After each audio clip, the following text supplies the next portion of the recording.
Di sahabat-sahabat Garuda Fan dimanapun kalian berada, tentunya timnas Indonesia dalam ajang kualifikasi Piala Dunia round 3 ini terus menyiapkan timnya di bawah komando Bapak Erick Thohir. Tentunya para pemain keturunan akan semakin berdatangan. Kita lihat saja bagaimana postingan terakhir dari pemain keturunan setelah Bapak Erick Thohir ya terlihat berselfie bareng, yaitu bersama Ole Romeni. Dan bisa jadi para pemain-pemain keturunan lain akan mengikuti gerakan dan juga program yang dilakukan oleh Bapak Erick Thohir dalam mengenjot bagaimana kekuatan timnas itu sendiri. Dan tentunya Bapak Erick Thohir tidak akan membiarkan dari mereka para pemain keturunan yang secara ketulusan hatinya ingin membela Indonesia. Sahabat-sahabat Garuda Fan, sebelum kita melihat dan menonton dan menyaksikan bagaimana sebuah analisa dalam pertandingan timnas Indonesia sebelum terakhir ini, jadi ini ada video menarik dari para pemain ketika membuat para lawan-lawannya. Kalau kita ketahui bersama Al-Bulaihi dan juga bagaimana drama drakor Arab Saudi yang tidak lain halnya sama ya, pergerakan yang dilakukan guling-guling yang dilakukan oleh Timur Tengah. Ketika timnas Indonesia mulai berada di atas angin, jadi para pemain timnas Indonesia ini mencoba dan melakukan bagaimana gerakan-gerakan yang dilakukan drama itu malah mereka terima dengan malah menerima nasib yang nggak wajar begitulah. Karena mungkin ya ultimatum dan juga gerakan El Preman dari timnas Indonesia dan juga para pemain lainnya ini membuat para lawannya kesulitan gitu.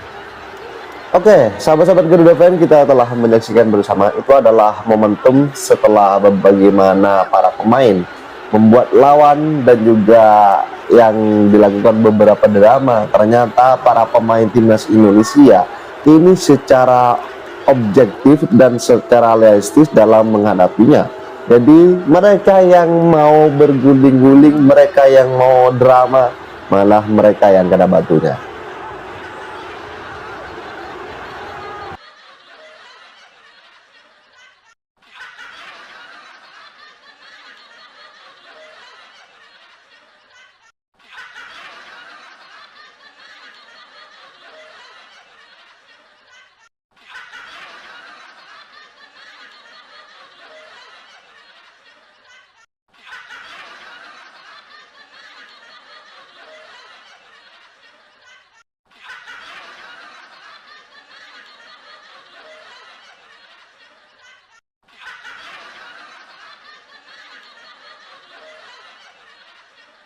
Ini dia fakta tentang Ali Al-Bulaihi.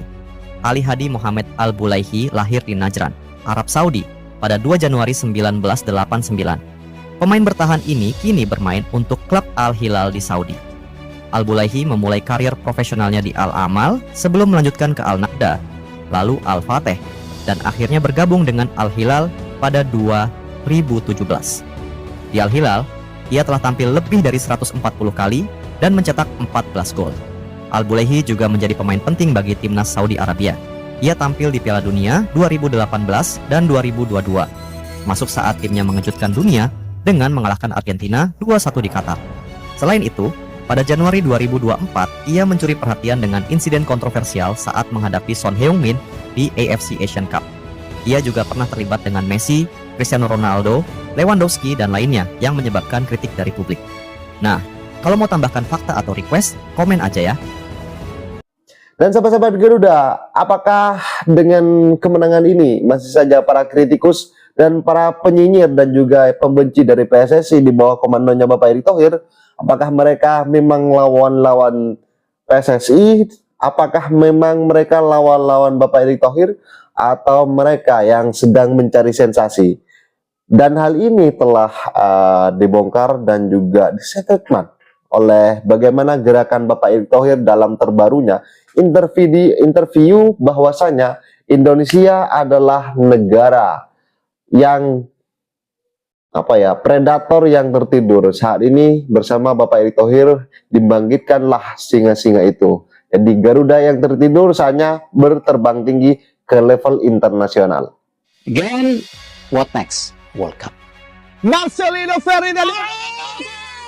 Marcelino masih peluang. Marcelino. As you know, Indonesia is a sleeping giants. Because of that, then actually the government of Indonesia, FIFA, and the whole sector agree we need to do a transformation for Indonesian football. Then 2023 February, then I push the transformation with one mindset. Everybody have to collaborate to make sure the transformation success. Of course, with our national team first, because with the strong national team will be creating a buzz, a hope. 3 months, I become the president. Maybe I'm lucky. And then we won the Southeast Asia Championship. Will have never reached in the last 32 years. Then the window of Olympics is open that times. So we make sure we have a good team to compete, and we finish number 4 in Asia. This is why then we have won playoff games in France, but again failed.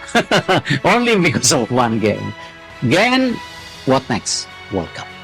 2045, we want our national team become the top 50 in the world.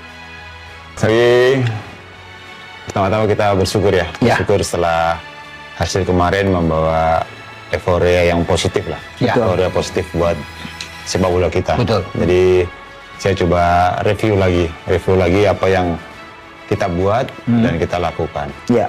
Pertama setelah kita lawan Jepang, Ya. pastinya hari itu kalau secara prediksi pasti banyak orang prediksi kita cukup bisa mengimbangin seharusnya.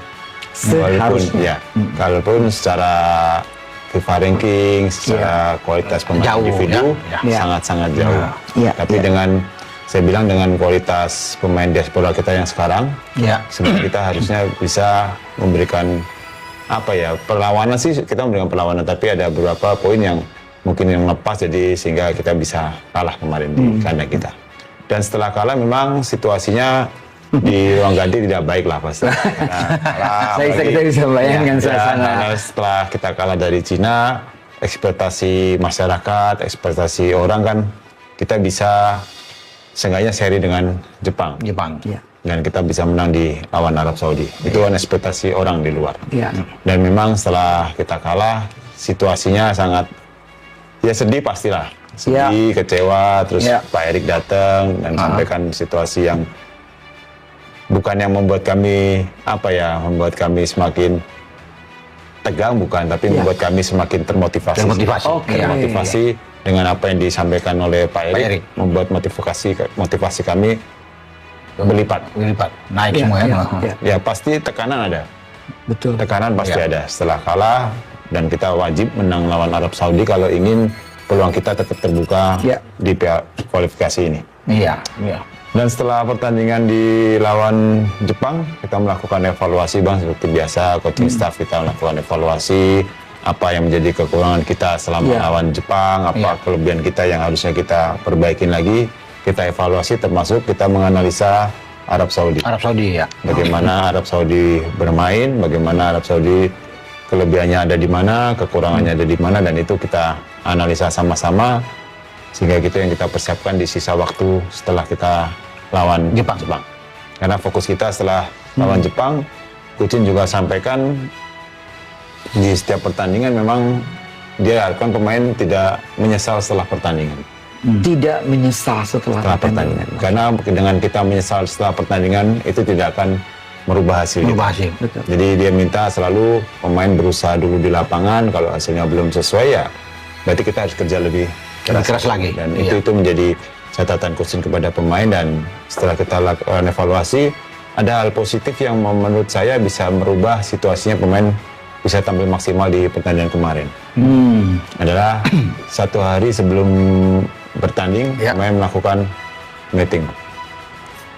Meeting hanya pemain.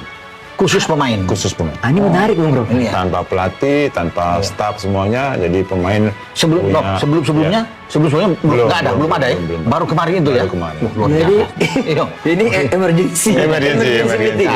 Asik nih. Jadi ya akhirnya di H-1 kalau H-1 H-2 sih dia melakukan meeting yang dari meeting itu memang mungkin pemain mendapatkan hasil yang positif. Oh gitu Karena coach ya. jujur dari coaching staff tidak boleh masuk, staff nggak ada yang masuk, hanya pemain. Hanya pemain. Termasuk pemain. STY. Enggak, STI juga di luar. Di luar. Di luar. Di luar. Hanya luar. pemain. Hanya pemain. Pure pemain. Itu yang mimpin kapten. Kapten. Ijai. Ada Jai. Jai yang mimpin itu semua. Ya. Wih. Ya, Wow. harapannya ya coaching juga cukup senang dengan situasi ini karena kalau kita ingin sukses, kalau kita ingin berhasil memang harus ada meeting-meeting yang di luar yang biasa dilakukan oleh pelatih. Itu dia. Karena dengan di situ pemain bisa saling menjadi satu. Iya. Apa yang harus mereka perbuat, apa yang harus mereka lakukan agar tim ini bisa sukses sih. Dan saya bilang itu menjadi kunci kita kenapa pemain-pemain bisa tampil mati-matian. Banyak yang nggak tahu nih boy. Nggak ada yang tahu. Nggak ada yang Nggak tahu. ada yang tahu ini. Makanya coach ini wah luar biasa. Ini sesuatu yang nggak lumrah gitu ya. Meeting pemain dan Pemain, kapten yes. yang mimpin. Kapten. Bayangkan mereka saling menguatkan, Ya, mereka pasti. saling Di situ motivasi. Pasti. Mungkin ada unek-unek yang keluar, Betul. diselesaikan di situ. Betul. Berapa lama coach? Berapa lama kita nggak tahu karena setelah kita makan malam, mereka meeting kita langsung naik. Suasana pemain ketika makan malam tuh beda sebelum meeting itu. Meetingnya setelah makan malam. Oh, setelah makan Ya, malam. jadi besok paginya kita ketemu lagi dengan situasinya saya lihat lebih cair lagi, Lebih cair, lebih ya. komunikasi lebih itu ya. Itu yang mereka pertahankan sampai di pertandingan.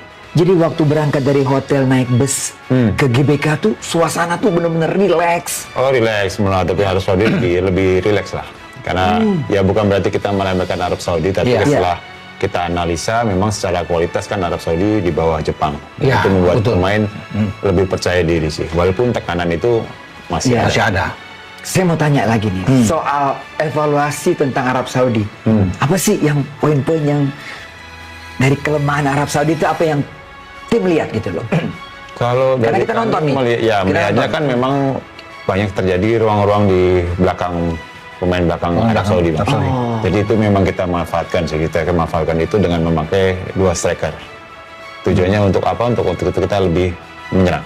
Karena melihat secara pressing pun sebenarnya Arab Saudi cukup baik. Dan kenapa kita pakai formasi itu kan karena kita melihat secara pressing Arab Saudi baik, tapi dia punya kelemahan di saat dia melakukan pressing ada ruang di belakang backnya lawan. Jadi itu yang kita pakai dan kenapa kita pakai 2 striker. Makanya Bung Ropan kita lihat seringkali Tom Hai melakukan all pass ya. Iya. Iya. Angkat bola ke Sehingga belakang. dengan kemampuan Ragnar mengontrol Iya. bola dengan rapi dan gerakan dari Struik juga Iya. cukup. Iya. Kelihatan nggak Bung Ropan? Bagaimana apa yang digambarkan oleh Bung Nova tadi? Iya, saya pikir itu satu hal yang tentunya sudah dipelajari dengan matang. Iya. Lawan Australia bisa melihat bagaimana cara mereka main. Tentunya ini yang diterapkan ketika lawan Arab yang di sana, dan memang bola-bola banyak yang bola-bola naik di belakang pemain belakang mereka kan, Iya, yang bisa betul. taruh di situ, dan ada beberapa momen itu di babak pertama tuh 10 menit pertama mestinya kan Udah, iya. udah dapat 2 gol paling tidak kita Iya. dapatkan. Nah itu kelemahan mereka karena itu cepat sekali pemain kita masuk kan, yang Betul. dilakukan oleh mungkin STY di sana.